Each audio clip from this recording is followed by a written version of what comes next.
Hey there, I'm Keith Franks from Cutlass Board Games, and this is how I accidentally made an award-winning video game.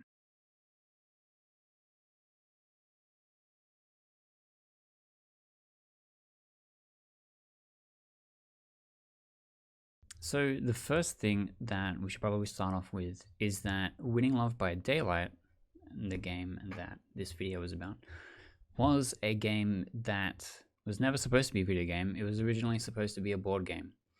And the board game was the very first iteration was a small card game, very similar to Love Letter, where you would have a few different characters, and the way that they interacted is the gameplay.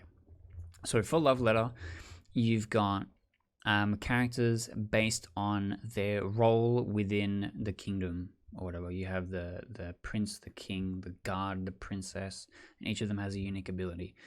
And so the game was designed based on that thing. You had several different characters, and how they interacted was the gameplay. And the original idea was it's Love Letter, but each card is double-sided and has a hero side and like a villain side kind of a thing. And it was like Sailor Moon characters, except they had like a corrupted evil version on the back, and like you would flip the card in the sleeve as you played stuff, and it would change how different things would be, and you'd fight monsters or whatever, right? It was very inspired by Sailor Moon, and it was really trying to edge in on the superhero genre. And as we started to create the characters for that, as the artist Kiana Alpaca was making stuff, and I was getting these art assets, I originally was like, hey, we should do all this stuff. So the character art is as if they're taking a selfie. And then you see like a lot of the default art on the characters. It really does look like that. And then later on, once we had kind of started out creating the different characters, we had, I do like my regular marketing thing. I'm like, hey, this is a game that I'm working on. Hey, this is this character. And I share it around. I'm like, hey, this is, and then as we kind of got to the end of that, I was like, wait a minute, as a promo thing, I could like create a story with these different characters, and you kind of see how they all fit together. And I discovered a program called RenPy, which is basically it creates visual novels where you write the game like it's a screenplay, kind of. So it would be like, this is the background, character enters left, and then you're like, you name the character based on what the name of the art asset is, right? And that character shows up and you go, this is this character's dialogue, and then in the game that character delivers the dialogue and you're clicking through it as it's playing on. And this was really, really easy. I was like, man, this is super cool. I get to breathe a life into these characters, and the players will get to know the characters, and that's how I'll get them interested in the board game. Now, how it ended up is that there's still no board game. The board game doesn't exist yet. There's been a whole bunch of different versions ranging from as light as Love Letter to as heavy as Gloomhaven, and I have not been brave enough to pull the trigger on actually trying to put one of those together, because the video game has been much more successful, and is much less risk for me as a creator. And so in creating the video game, all of a sudden we had all these art assets that we needed to create for the different characters, which was like different expression packs and all this kind of stuff. And then all the backgrounds, which ended up being stock art for a very long time. And all these things kind of came together, and I realized that the general expectation of a game made in RenPy that featured lots of female characters would be a dating sim. And you would be playing this game trying to romance these different characters. And that was never my intention. That was something that I realized after I'd already started writing it. And I was like, I just want to write these cool superhero stories. I just want to write, something that gives life to these characters in a way that will make you excited when you're playing the board game. And so I was kind of like, well, all these players are gonna have these expectations about romance and all this kind of stuff in the game, and I don't really want to put it in there too much. But we'll get back to more about how romance ties into the game later on. But then what happened was we're making the game, we're writing cool stories about it. And the point of the gameplay is you're learning about the characters, you're learning about some of the backstory, what their personality is like, what they're thinking and what they're feeling, and it has that kind of you're going on an adventure with them, and there's the main villain that comes into the game, and everything that they're doing is kind of like, hey, I want to spend time with you, I'm interested in you, let's go on a date. And they're like, yeah, I have to go fight this monster, or I'm like exhausted and I just kind of want to meditate for you, but you can come along, you know. Where you, the main characters, just kind of dragged along on whatever they're doing on their day-to-day parts of their adventure. And that was kind of the vibe that I wanted to continue throughout the whole thing. And what ended up happening with that is that each of these characters got developed in such a way that I had a personal connection with what their voice was as a character. So that whenever I'm writing stuff, like a topic would come up, and I'll be like, this is what this character would think about this is probably how they would interact with that. And then whenever I'm just making content for the game now, I'm just writing as if these characters are casually interacting with whatever's happening in the story, rather than having an overarching, like a minor arc or whatever. I kind of have some big milestones where I want to go, but that's kind of what happened. And then the Pabs come along, and I'm like, well, you know, it's kind of a marketing stunt. I'll put my game in there, and we got nominated for a whole bunch of stuff, and we ended up winning. An award. Now I'm gonna circle back to that because that's kind of a brief history. But what I really want to talk about is some of the different steps on how we got to that point. I want to talk about the different character design, the inspiration behind some of the characters, how the different characters contributed to the overall world building. And some of the other things about how the game has developed over time.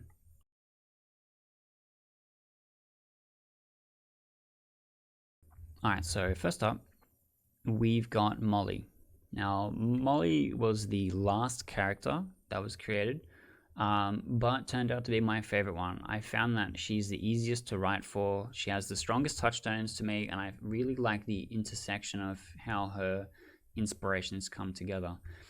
Now, in seeing the final product, you might not guess this, but Molly is inspired by Raven from Teen Titans and Hellboy. Now, both of these characters have a few things in common. They're very other compared to the people that they interact with. I mean, like Hellboy compared to the humans. Some of the other people in his squad are similarly other. And Raven feels like she can't fit in with regular humans because of her, and you'll see the link here, being the daughter of Trigon. Molly has a similar thing, where she is the granddaughter of Moloch, one of the equivalent prime evil kind of things, and Molly is prophesied to bring about the apocalypse on Earth,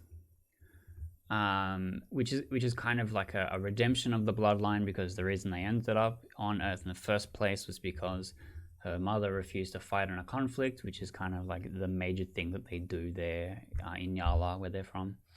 And Hellboy kind of has the same thing. Hellboy has this destination where his hand would would be the key that unlocks the end of the world. And I really wanted to have these, and especially that Hellboy theme, but in that high school setting, where Molly as a character is like, yo, I just want to be a teenager, I just want to play the drums and hang out with my friends.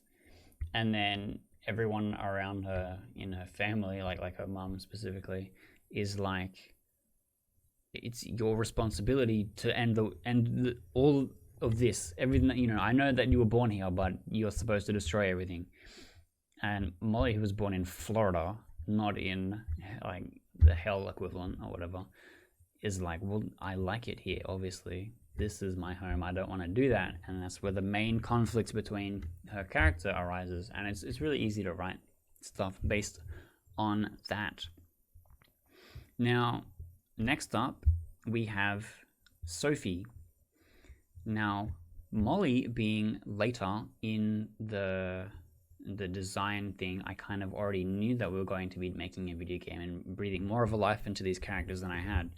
Now, Sophie was the very first character that we developed, and Sophie was from the original design idea was that we would be picking out prominent women in media to base and create superheroes from. And so that's where you get Raven, you get Starfire, you get Sailor Moon, and Sailor Moon is kind of the basis for all the characters in the way that they interact with the setting.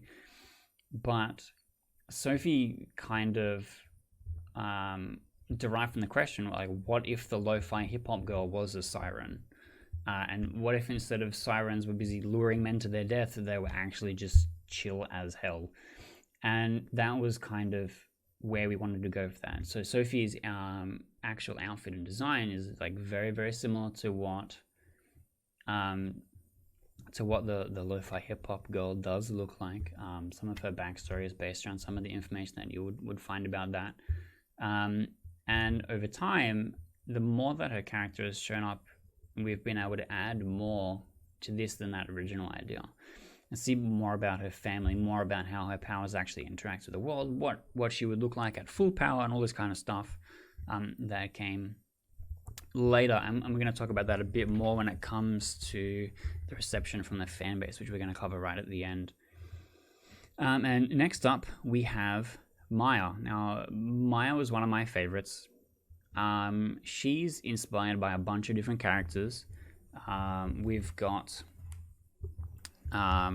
Storm, Thor, and Micah from Heroes. And I know that's kind of a deep cut one for the characters from that show, but I really wanted that intersection where you would have, like Thor on one side, the kind of the avatar of thunder or whatever, and then on the other side, and like Thor is like this brute of a character where his strength is the thing that is idolized about him. But then on the other side, and a character that has similar abilities is Micah, and Micah's thing is that he talks to computers. Now, they both share this link of interacting with electricity in the universe. And that's really what I wanted from Maya, was that like on her own, like from the potential that she has as a superhero, it manifested in a way that she explored through her hobbies, which was playing video games. And so the exertion of the understanding of how electricity worked in computers and technology was how her powers developed. And then over time, when she actually goes to fight things, she realized that she does actually have this electric potential where she can do stuff more like Thor. And some of her backstory runs into that as well, and this hasn't been explored in any of the games or any of the story around it just yet, so this is kind of a reveal. Maya's backstory is that her parents are actually killed, which you don't hear about this, by worshippers of Mjolnir, like the actual artifact itself, Mjolnir, and the worthy wielder of Mjolnir is given the powers of Thor, right? That's kind of the story that we all know. And now, when the cultists found out that Maya was supposed to be the incarnation of Thor, and like they obviously don't have control over who it's supposed to be, they tried to sever the bloodline so that wouldn't happen. And without Mjolnir, without the artifact, she doesn't have that connection to her history, but she still has those powers. And eventually in the future, we'll see something along those lines where she kind of like ascends into that realization. She understands what's actually happening, what's supposed to be happening. When she meets Matt, which is like an opposite reality version of her, who does know all of these things, and is like, this was taken from you, this destiny was stolen from you. And she's fine with that, and just more interested in her own internal growth, which I thought was really interesting. I really wanted to see a character that did have that upper potential for the battle, for the warlike part of their superpowers, but devoted using their abilities to a more their hobby, more the thing that they were interested in, more the thing that drives their curiosity. Rather, like she can be this ridiculous technological oracle, but she could also be this ridiculous warlord, and she chose the the lesser violent of the two paths. Next up, we've got June. And June is another favorite of mine. June's inspirations come from Mulan and Venom. Now, both of these also overlap in a very strange way. For Mulan specifically, you have the inheriting the burden from the father, and in Mulan's case, it's the call to war. And then in June's case, it's inheriting the obligation of protecting the sword. Now, the sword is a cursed object that is that was created to house the spirit of a demon, and the demon talks to her and asks things of her and tells her to do things, and is like trying to slowly manipulate its own freedom, which is very similar to Venom. Venom is something that relies on the host to live, and is constantly trying to exert his will upon. We see this a lot in the new movies where Venom is like, I want to eat things, I want to do violence, I want to fight people. And Eddie's like, no, I don't want to do that. June's kind of the same thing. She's trying to balance this ideology of protecting everyone else from the sword, but also, trying to be that guardian of it. And the way that kind of develops is that June's ancestry, her father and the people before him that guarded the sword, regarded it as this horrible burden, wouldn't communicate with it, completely ignored it, and then June took it on at a very, very young age and was the first woman to be the guardian of the sword. And she was like 6 or 7 or something like that. She doesn't know what she's supposed to be doing, but she's had it explained to her, but she doesn't understand, how important or how difficult this is going to be. And because the sword can't literally leave her side, she forms a weird attachment with it, where she understands that it is a burden. She doesn't enjoy its presence, but she's also kind of babysitting it. And so June is the first one to kind of regard the blade like an annoying younger sibling or something like that. And so she would do stuff like put on the TV to entertain it, so that it wasn't whispering in her ear constantly while she's doing stuff like looking after her mum, who obviously, because June is now the guardian of the sword, that means her father is dead, and her mother hasn't took that very well. And so June is kind of over time more into those responsibilities of being her own parent. And looking after the blade like it is a younger kid and sitting in front of the TV gives them this weirdly more familial relationship than anyone else in the ancestry has had. And so she's trying to balance the I hate you, but also you're my responsibility as a character. And I found that was really, really interesting to explore. Okay, next up we have Kiana. Now, Kiana is the Superman type character. I really like the idea of how stuff like One Punch Man is written, stuff like how Luke Cage is written, where they have this indestructible, strong character. And I feel like Luke Cage is a very good example. One Punch Man is a bit more of a satire, but I wanted Kiana's superpower to just feel like a background thing to her. With it, she can do all this stuff. We don't see it in the game just yet, but like she can fly, she's got ridiculous super strength, and she's basically unkillable. And in the same way that Molly just wants to play the drums, Kiana's main interest is in playing football, and so she's the best quarterback they've ever seen. She's got the 100-yard arm. She can, if you can run all the way to the other end of the field, she can throw it to you, kind of a thing. And she just can't be knocked down because she's immovable. And so like Maya, she's focused all the energy of her development into this passion that she has, rather than having to be a warrior, or rather than having to fight villains, all this kind of stuff. Because we're interacting with all these characters before they've had some of these major conflict development things.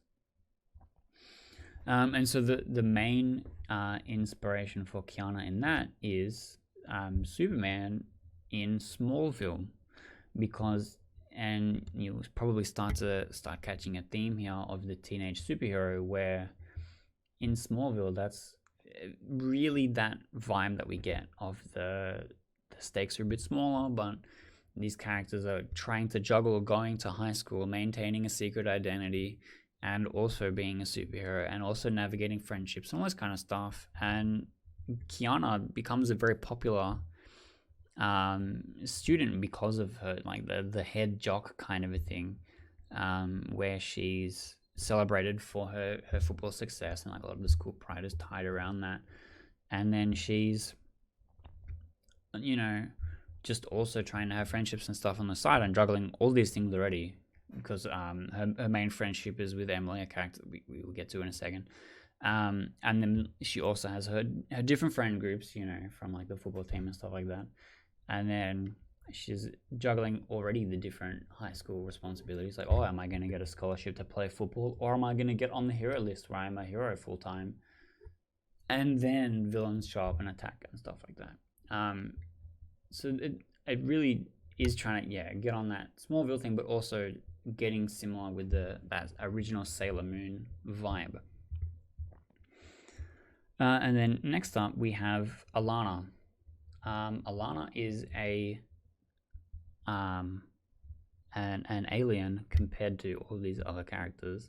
She is probably the only one that's not born on Earth, as far as we know. And Alana is inspired in story by Starfire from Teen Titans, and then inspired in aesthetic and personality as a Sailor Moon type character. And Alana's backstory is that she comes from this foreign planet. She falls through a black hole during this great conflict that's happening on her home planet, where a usurper is trying to take the throne, and she ends up on Earth. And she's familiar with Earth because they get TV shows through the black hole or whatever, and they watch a lot of the entertainment that we have, and that's what she thinks our world is like. And so she kind of crash lands here and meets Kiana and Emily, and Kiana adopts her basically straight away. She's like, hey mom, this is Alana from the student exchange program, remember when we signed up for that? And they kind of become adoptive sisters. And with Starfire, she really has that trope of I don't understand the common thing from Earth, and Alana does some of that, but she has a greater understanding of the generic thing because of her time watching television. And so sometimes the difference between TV reality and reality is the thing that she has the problem with, which I thought was kind of interesting to write, because normally a regular human is the one dealing with those problems, But yeah, and you're able to use that as an entryway into, oh wow, hey, this is how I'm introduced to all these new characters. This is the new person that doesn't understand what's going on. And Molly does that as well a little bit, because she's the exchange student that comes in late in the term, in the visual novel. And we use these characters to kind of see how everything starts out and how it's going.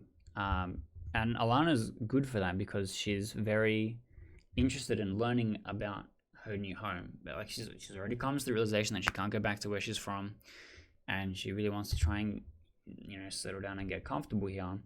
But then she's also obsessed with looking back up at the stars and wondering what's going on back home, even though she can't go there.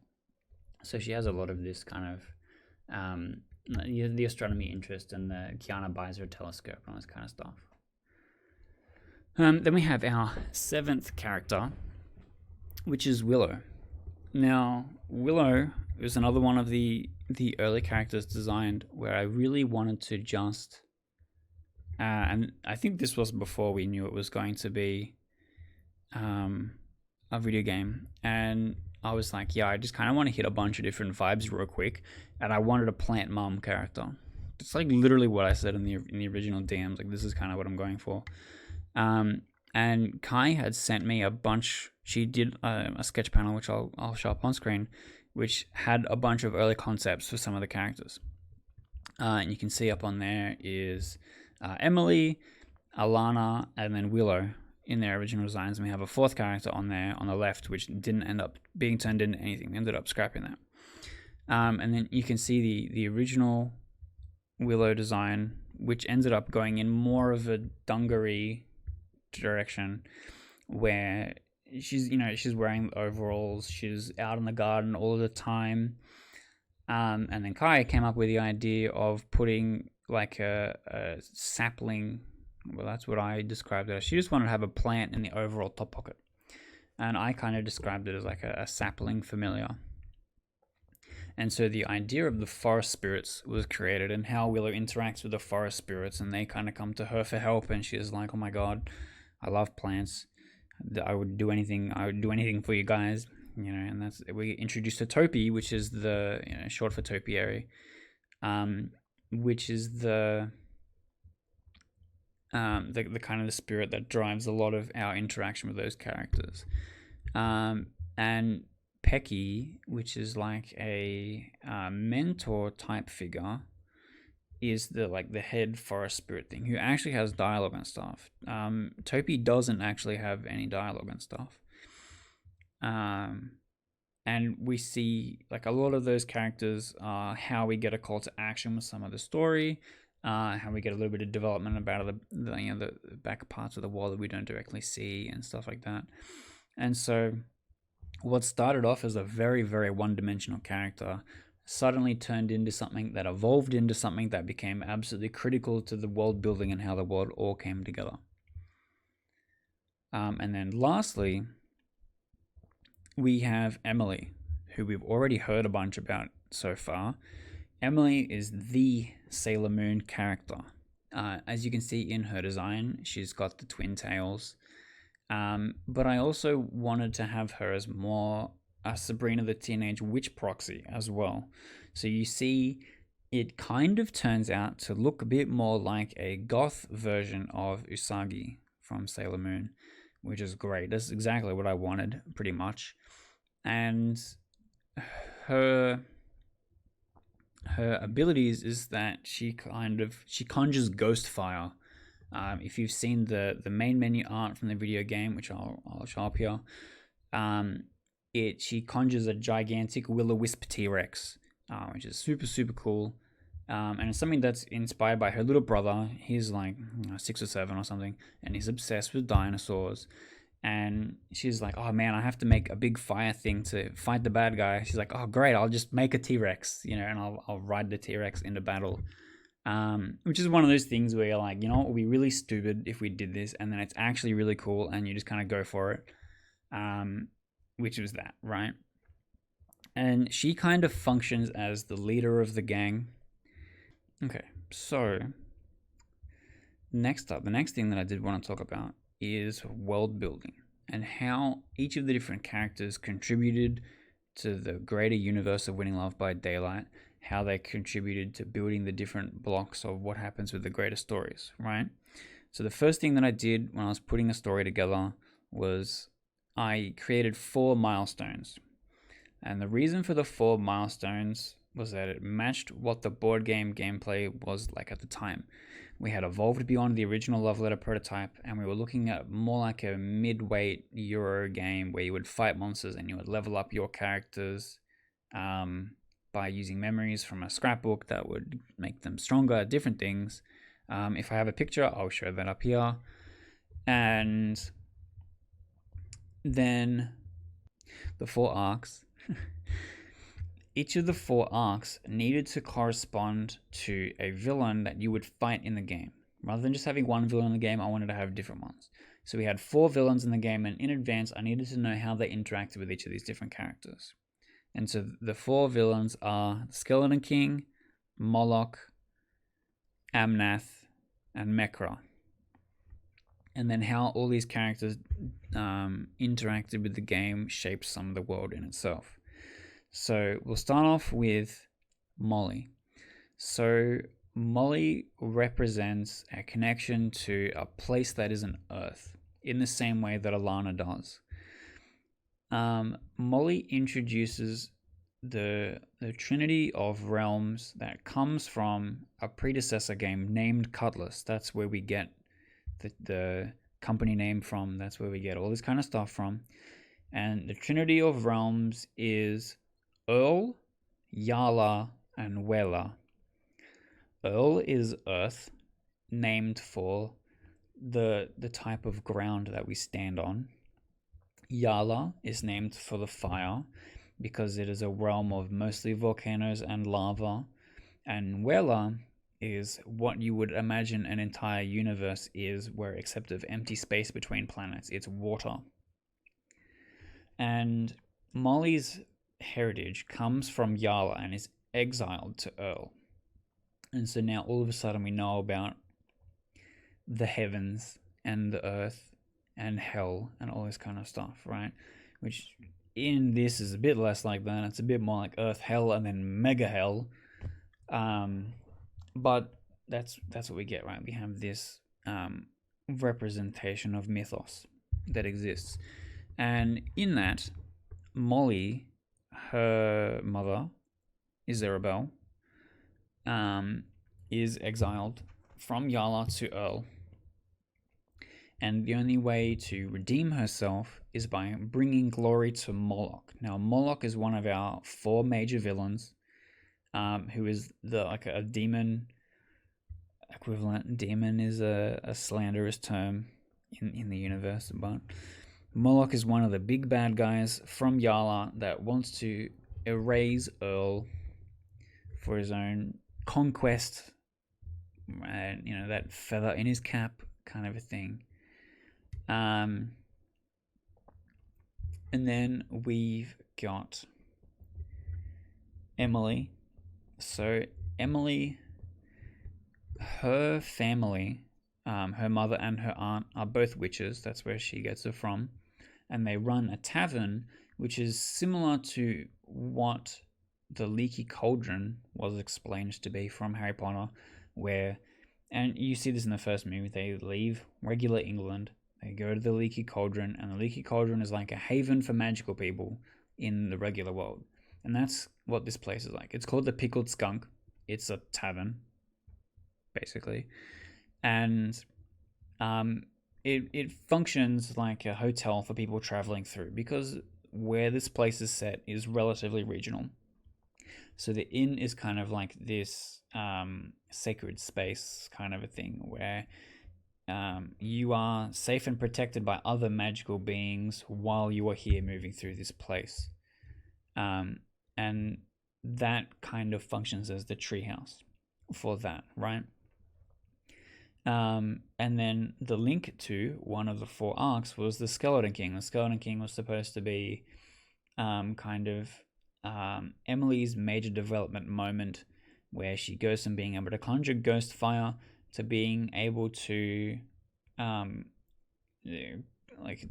from like a will-o-wisp, the ghost fire, to being able to summon actual ghosts instead of just ghost fire, and being able to communicate with the dead and stuff like that. Like, it was a stepping stone for her to evolve in her powers.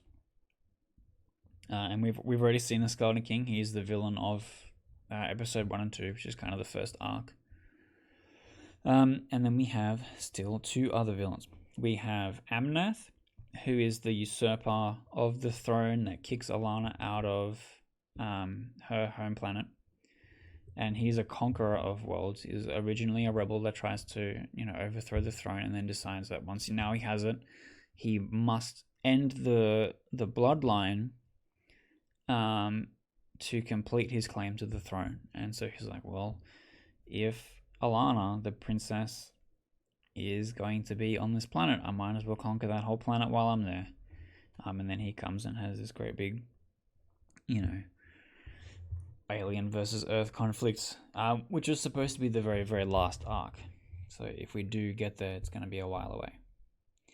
And then the next one, Mekra, which is the second one. And the order was only important based on what kind of character development I wanted to do, not for the board game.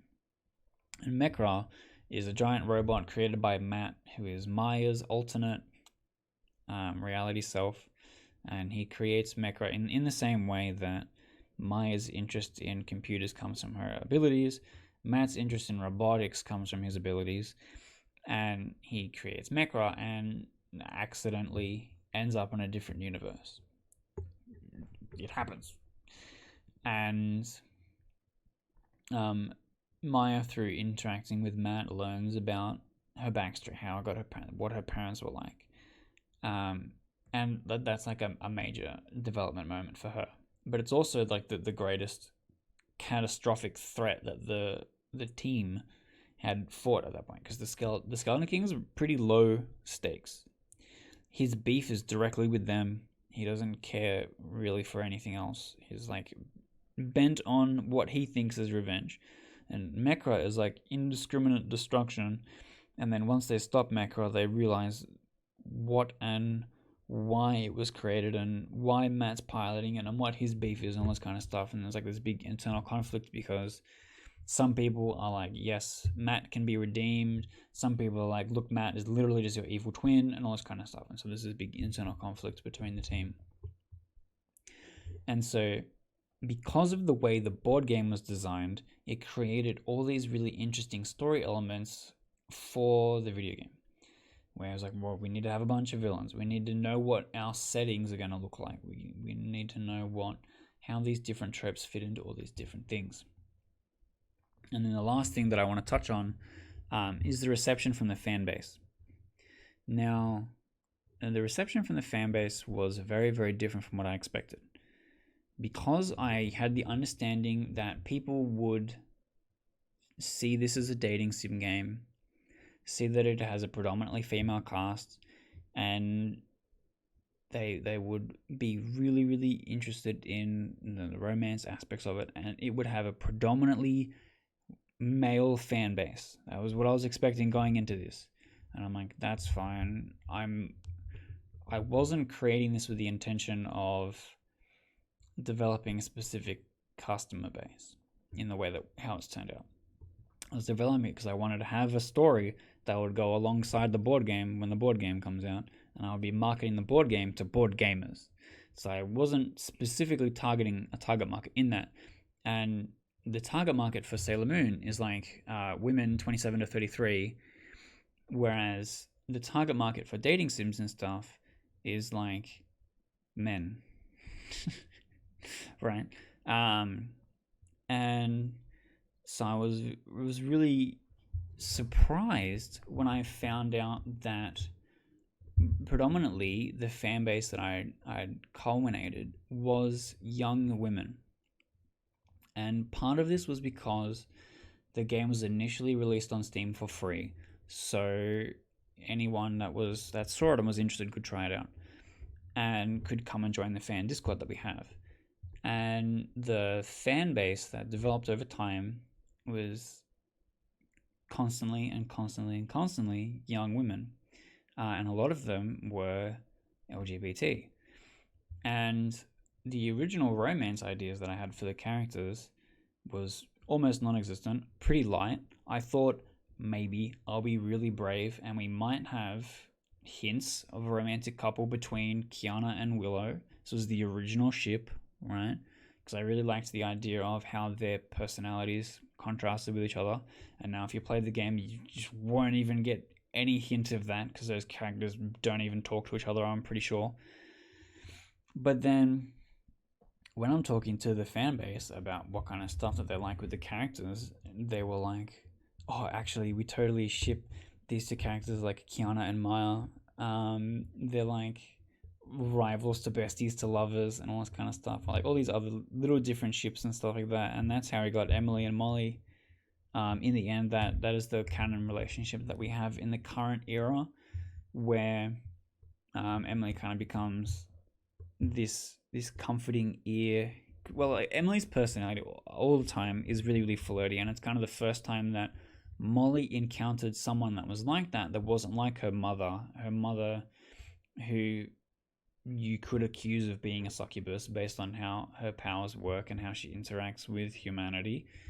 And for Molly to find someone that was flirty but in a comfortable and wholesome way was a big deal for her. And so their relationship kind of developed where they were able to build this trust where they could talk about these kind of things, or Molly didn't feel like she was being the same person as her mother, which is one of her big fears. And so I'm like, maybe we'll have hints about this as being a relationship, and that's as brave as we'll get. But the entire time, the fan base is like, we want it to be more gay. Please, Keith, be gayer. Just be as gay as you can get. And I'm like, fuck, all right. This is what you guys want. I got nothing to lose here. This was something that I created for fun in my spare time as like a marketing stunt almost. And they were like, yeah, do it, add all this stuff. Everyone is in a relationship. Everyone's together. Actually, what if all 8 girls are in a single polyamorous relationship? And I'm like, okay, shit, maybe that's going to be a bit too hard to write. But at the time, I was entertaining all these crazy ideas. But I also knew that it would take a long time for me to set up and execute all this stuff. So we started out with E-Molly. This is the primary ship, Emily and Molly. Because I really wanted that to be a story climax that happened with the prom, where Molly felt comfortable enough to display affection with someone so that she could be someone's date. The entire story is written so that you, the main character, is irrelevant. That's why everyone hates the main character. It's intentional that they're crap. That's what I wanted. I wanted you to fall in love with the 8 characters so that you would play the board game, not so that you would want to live in the universe, right? And so Emily and Molly developed this attachment together because, first of all, Emily just thinks Molly is very, very cute. She's into the goth aesthetic. A person with literal horns is not that wild. And Molly finds in Emily a lot of the things that she wants to be able to trust in people, but has struggled because of her mother's influence on her development. And so their relationship was very, very interesting to me to be able to write and use it as a way for Molly to vent about some of the frustrations with her family and for them to both develop as characters. And we're probably going to see more as they come along. Emily and Molly are probably not going to be something that is like grow old together. That's just something that we have right now. Whether or not that lasts forever, we'll find out. I'm not going to make any promises for the future right now.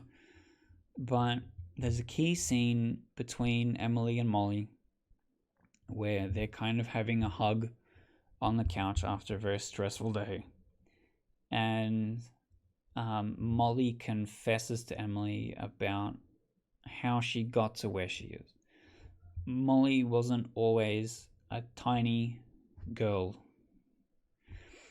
Molly used to be this hulking brute of a kid, and saw those things about herself as this connection to the horrible destiny that she's constantly been told about. You're a weapon. You're here to kill everyone. And she's like, but I like all these things. This is my home. This is where I live, right? And using the magic that she has, she transforms herself into something more delicate, more less threatening, that fits more how she feels inside as a person. And she kind of confesses this all to Emily, and she's like, my mom expects all these things of me. This is what I was, and all I want to be is who I really am, this version of myself. I just want to be Molly that plays the drums and makes my dad laugh and stuff like that, right? I just want to be a kid. And this big speech is honestly still really powerful to me because I think that's such a big deal. And I think like that's like the kind of stories that people should be telling about these characters, rather than being like, well, this is my identity, big deal, or deal with it, then you actually get to see some of the motivations behind it beyond, you get to see how her self-image is reflected in the choices that she's made. You get to see her development and acceptance of who she's become. You get to see how she interacts with other people and how other people are immediately accepting of her because they're like, we really just love who we've met, this person. And I think that that's really important as a story to tell. And I also think that that is the reason for why we won the award. I think that writing about some of these kinds of things, having the largely female cast, all being able to comfortably talk about these kinds of things, have these situations where they're just trying to be themselves, they're just trying to exist in these shitty situations and all this kind of stuff. And just, trying to have fun and be a high school student and live in the weird world that they live in and write all this genuine dialogue where they just talk to each other because it's a visual novel. I can't really show much more than that. I don't have a big art budget to make all these crazy fight scenes and stuff, so I had to tell all of the story through interesting dialogue and create all these fun things these people to talk about. And I think in that, it's created very human feeling characters, very genuine feeling characters, rather than a lot of the one-dimensional woman tropes that we see in movies. A lot of the sexy lamp character, these great big blockbuster movies that don't even pass the Bechdel test. And I'm like, shit, hang on a minute. No two men talk to each other in Winning Love by Daylight. Shit. Oh no. I have made a big mistake there somewhere. Now, only the male characters are only added to Winning Love by Daylight because they're art from the backers that helped contribute to the game. There was no point for them to be there in the first place, because in the first place there was only 8 characters that were inspired by Sailor Moon to be all of the characters in the game. And as the universe expanded, we're like, okay, shit, actually, what kind of side characters are we going to need here? And so some of that developed, and the support of the fans and the people getting on the Kickstarter campaign that we run and getting their likeness in the game meant that I had to create their characters that somehow fit into the universe. That was a tribute to that as a person, but also how does it fit in with the greater narrative and stuff that I'm telling. And in so we still have very diminished male characters, and we're giving our core cast of strong women this amazing spotlight because there's no one to take away from that. There's no male action hero to come and be like, hi, I'm the main character. No. And it's such a relaxed and different format, and to me that's what I've always wanted in a show like that. What was really funny was I was talking about some of my inspirations for this and what kind of cartoons that I watched when I was a kid. And the cartoons that I watched when I was a kid was Totally Spies, was Sailor Moon, was Cardcaptor Sakura, was Winx Club, and all of a sudden you're seeing a pattern here where these are all girl cartoons.